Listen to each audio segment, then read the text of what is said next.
Halo semuanya, hari ini hari Jumat tanggal 7 Agustus 2026. Yang akan saya bahas hari ini adalah malam ini kita akan mendapatkan atau melihat hasil data non-farm payroll dari NFP dari Amerika Serikat. Dan menurut saya kali ini NFP cukup menarik ya, karena data-data pendukungnya tidak memberikan satu arah yang jelas. Jadi saya coba sedikit lihat dari data-data yang ada ya. Jadi ada beberapa data yang menunjukkan ekonomi Amerika cukup kuat, tapi ada juga data tenaga kerja yang mulai menunjukkan tanda-tanda perlambatan ekonomi. Nah, itu yang membuat menjadi data-data ini cukup menarik untuk kita bahas pada hari ini. Ya, jadi pertanyaannya sebenarnya adalah apakah NFP kali ini bisa surprise lebih tinggi dari ekspektasi atau justru mengikuti pelemahan yang kita lihat dalam beberapa indikator terakhir. Oke. Nah, pertanyaannya adalah kenapa NFP ini penting? Ya, NFP penting. Jadi NFP ini penting karena Federal Reserve ini punya dua mandat utama, yaitu menjaga inflasi dan menjaga kondisi tenaga kerja. Itulah kenapa NFP ini penting.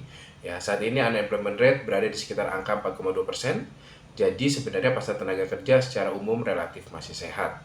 Nah, masalahnya ini ada di inflasi. Inflasi kan kita tahu bahwa memang Fed masih mengejar angka 2%, ya.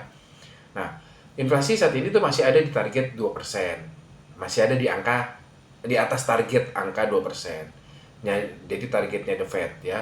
Artinya selama pasar tenaga kerja tetap kuat, The Fed masih punya sedikit alasan untuk buru-buru melonggarkan kebijakan moneternya. Ya, makanya angka NFP malam ini masih sangat bisa mempengaruhi ekspektasi suku bunga. Nah, tetapi sebelumnya kita harus lihat dulu nih argumennya untuk NFP. Ya, untuk NFP ya, kalau NFP yang kuat seperti apa ya. Jobless claim masih relatif rendah. Ini menunjukkan perusahaan belum melakukan PHK besar-besaran. Beberapa indikator manufacturing juga membaik. ISM manufacturing membaik dari 53,3 ke 55,6. Empire State Manufacturing juga naik cukup tajam dari 5,7 ke 15,6. Philly Fed Manufacturing bahkan melonjak dari 10,3 ke 41,4. Selain itu, Challenger Job Cuts menunjukkan bahwa jumlah pengumuman PHK turun cukup signifikan. Jadi dari sisi aktivitas ekonomi dan layoff sebenarnya masih ada alasan untuk melihat data tenaga kerja itu tetap resilient atau tetap baik ya, tetap cukup oke gitu ya. Tetapi kalau kita lihat dari sisi sebaliknya, ADP private, ADP non-farm itu turun dari 95.000 menjadi hanya 44.000. Biasanya angka-angka ini yang menjadi patokan teman-teman trader untuk melihat NFP seperti apa. Nah, ini merupakan salah satu warning terbesar dari NFP. Jobs job opening juga turun ya, lowongan kerja juga turun dari 7,54 juta menjadi 7,36 juta. Kemudian komponen employment dari ISM services juga melemah. Itu artinya perusahaan mungkin belum banyak melakukan PHK, tetapi pada saat yang sama mereka juga mulai berhati-hati untuk melakukan hiring. Ya, dan ini penting karena kondisi pasar tenaga kerja tidak selalu melemah lewat PHK besar-besaran. Kadang prosesnya dimulai dengan perusahaan berhenti membuka lowongan baru, kemudian hiring melambat, baru habis itu unemployment rate akan naik. Ya, jadi sekarang kita punya dua cerita nih. Ya, ada dua hal, ada dua kemungkinan. Ekonomi masih cukup kuat dan layoff rendah, tetapi hiring sudah mulai menunjukkan tanda-tanda perlambatan. Itulah kenapa NFP kali ini menurut saya cukup sulit untuk diprediksi. Ya, sekarang kita harus lihat juga dampaknya ke marketnya apa. Kalau NFP keluar jauh lebih kuat dari ekspektasi dan unemployment tetap rendah, pasar kemungkinan akan melihat bahwa The Fed masih punya ruang untuk mempertahankan kebijakan lebih ketat lagi. Dolar berpotensi menguat. Untuk pair, Euro USD dan GBP USD bisa tertekan, gitu ya.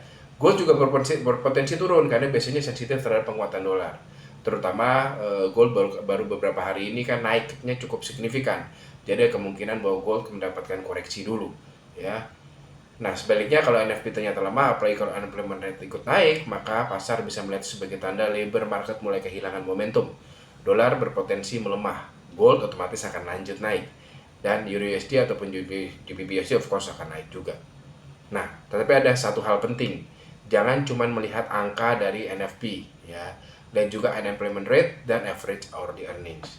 Misalnya non-farm bagus, tetapi unemployment rate naik cukup signifikan, reaksi market bisa berbeda. Atau NFP lemah, tapi wage growth-nya ternyata masih tinggi, market juga bisa memberikan reaksi yang tidak sederhana yang kita bayangkan. Jadi untuk trader malam ini menurut saya jangan coba menebak lah, jangan coba-coba menebak. Siapkan dua skenario. Yang pertama adalah NFP menguat dan FP melemah. Tandai level-level penting ya, seperti di gold, euro USD, GBP/USD, dan dolar yen. Ya, jadi sebisa mungkin jangan langsung kejar candle pada saat data keluar, tetapi lihat beberapa menit dulu NFP reaksinya seperti apa. Seperti saya pernah ingatkan kepada teman-teman yang sudah pernah ikut kelas atau ikut belajar dengan saya selama ini, teman-teman harus perhatikan juga bahwa NFP selalu memberikan diskon market ya, diskon market. Jadi ada reaksi awal yang ada kemungkinan akan ternyata tidak sesuai dengan ekspektasi, tapi ada reaksi-reaksi likuiditas dulu, baru kemudian market akan bergerak sesuai dengan jalurnya, seperti itu ya. Jadi NFP bukan soal siapa yang menebak siapa yang tepat, tetapi yang penting adalah bagaimana kita melihat atau bereaksi terhadap berita tersebut. Oke, prepare for volatility, not prediction. Thank you.